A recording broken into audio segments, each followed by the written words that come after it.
Okay, did you hit record? Yeah. Okay. Okay, cool. My name is Vanna Fredman, and my student number is 150070, and my game is called Zen Aku. And Zen Aku means good and evil in Japanese, and I felt like the name represented the game well because the main character has to delve in both evils, the good parts and the bad parts of life, and he's got to choose the path of good or evil. Okay, so my concept for Zen Aku is it's going to be a fantasy RPG, and the game bases itself around the struggles of the main character with his path between good and evil. So in the beginning of the game, which makes the game very different, is that the main character actually dies.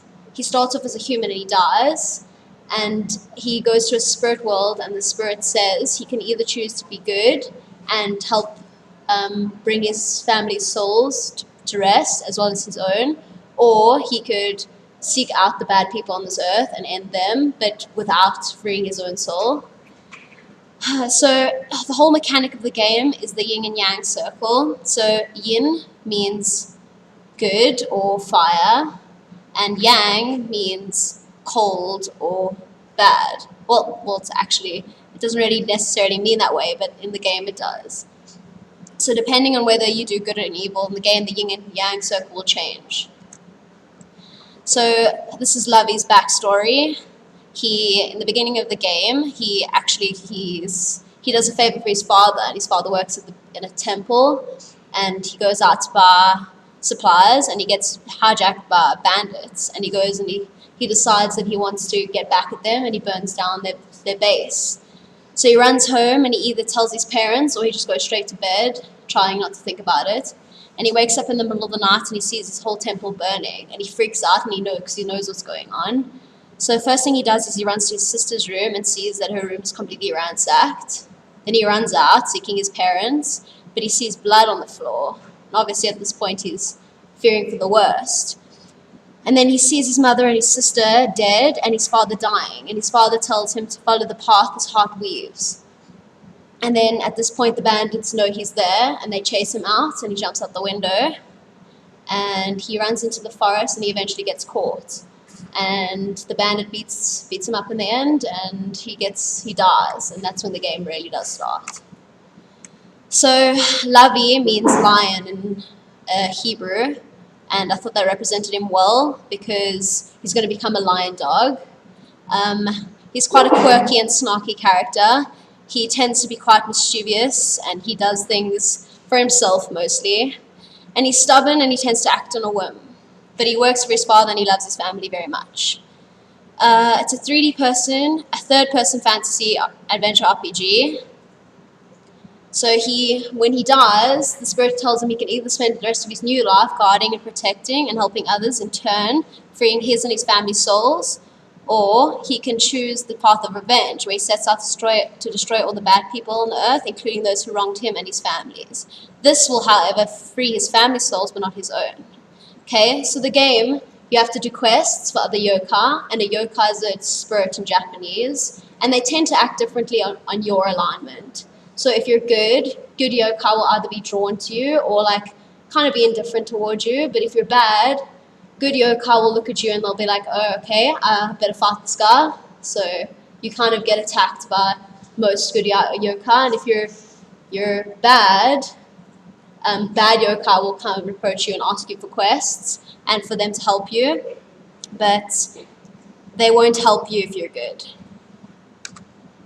Okay, what makes the game look and feel different? Okay, and the game has a very unique style. So in the beginning it will kind of look like greys and blacks and reds, so that when Lovey dies and is turned into a foo dog, the world is very bright and vibrant, as opposed to the greys and black scales of before.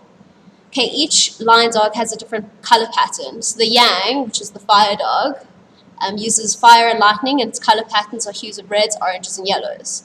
The Yin is the water and ice lion dog, and in battle his colors will be shades of blues and whites. So depending on your alignment, your attacks will either be fire and lightning when you're in your Yang form, or ice and water when you're in your Yin form. This will make the combat quite interesting because players will either choose to be yin or yang depending on what they prefer. Conversations also be very important to the character's alignment, as it's very similar to the stories in Dragon Age Origins, where you'd speak to a character and whether or not you'd decide to side with their reasoning or to go against it or to insult them, your alignment will change with that. And the music in the game will be quite oriental, but also reflect like battle scenes and give like an edginess to the game. Okay, so this is the main mechanic, as I said before. It's the yin and yang circle, and it's a very vital part of the game because it represents your alignment. So the good is the black, and the bad is the white. And it shifts in your game, depending on what you say to other characters or how you act out in quests and all that kind of stuff. So if the player does something with malice or evil, the circle will flip more toward the yang side, which is the white side. Or if he does something good with good intention, or flip more towards the yin side. And the game you are, which is either the lightning or the ice, will also change for yin and yang. Okay, the NPCs and enemies. The enemies in the game are differently affected by the character's alignment. So depending on the yokai, the Japanese spirit, they'll either choose to ignore you, help you, or attack you, as some yokai are good and others are evil. The villagers will also react differently depending on the character's alignment. They will either fear you and not speak to you, or be thankful for your existence and help. Only children, animals, and other yokai can see you clearly. The adult villagers hear things from their children and can sometimes see that strange things are happening in either a good way or a bad way. But once they begin to acknowledge your existence, they will begin asking for quests and assistance. Certain quests will ask the player to seek out bandits and outlaws, and once you attack, they can see you clearly. Okay, so these are my game references. I played Okami as a child, and it's really stuck with me. Okami is about like a Japanese dog spirit, and he's trying to protect the land from evil. And it's very similar to the gameplay in Zen Aku, because both main characters are lion dog. Well, the dog in Okami is a spirit dog, but the combat and stuff will be incredibly similar, and the way the character runs and moves. And also the style is very oriental, and I love the painted style of it. Dragon Age Origins and Fable 3. The dialogue, as I said before, is going to be incredibly similar to Dragon Age Origins, where you'll be presented with 4 more options, and each option will be on the scale of good and evil, so you can choose, and depending on your decision, it will affect your alignment. And the similarity in Fable 3 is that people remember what you have done to them and either like you or dislike you for the remainder of the game. Okay, the map layout will also be like Dragon Age, where the world is not too big for the player and it can explore one area at a time. So it would take too long to develop massive maps like Skyrim, where it's seamless and endless. So I thought it would be a better idea to construct certain maps and flip them in different directions and change the props in each map to make it slightly more different and more interesting for the player, but will take less time so you can concentrate more on dialogue and story.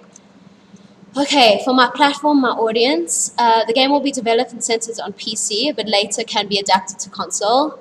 I like to target players around the mid-teen stage into adulthood. The game will have adult themes and humor and will target the older audiences. However, I think younger audiences will still appreciate the game for its puzzles and combat. Okay, these are some of my environment sketches. I really, really love the Oriental style of the cherry blossoms, and it becomes quite a big symbol in the game as it shows in a few scenes, in a few major cinematics where it shows Lovey's growth and how he's either changed for good or evil depending on the player. And in the beginning of the game, as I said before, it will either be black and grey and red to show how the human world's either seen in colours of greys and they don't really see that much colour, but when you're a spirit you see so much more. And these are some of the concept arts that I really like the idea of, and this is how I'd like the game itself to look when you're in a spirit. It's high contrast and stark colours, complementary colours of the blues and the reds and the yellows and all that kind of stuff, and how everything tends to be very stark and complement each other. And yeah, that's it. Any questions for Ivana? Multiplayer. I'd like it to have multiplayer at one stage, but it won't be online multiplayer. So one character can choose to be the good spirit, and one character can choose to be the evil spirit. What's the conclusion The conclusion of the game. of the game? Well, it's a different conclusion depending on what you choose. So the main conclusion is to free your family's souls and to make let them rest in peace, and for your soul to finally rest in peace. But if you choose evil, your soul can never rest in peace, but you still get the satisfaction of killing the people that wronged you and killed you in the beginning. Okay, so basically my question would be, if you had to make a sequel for this, what would that sequel entail? Is there space for a sequel at the end of your game? I feel like there would be space for a sequel, but it wouldn't be with the same character. Okay.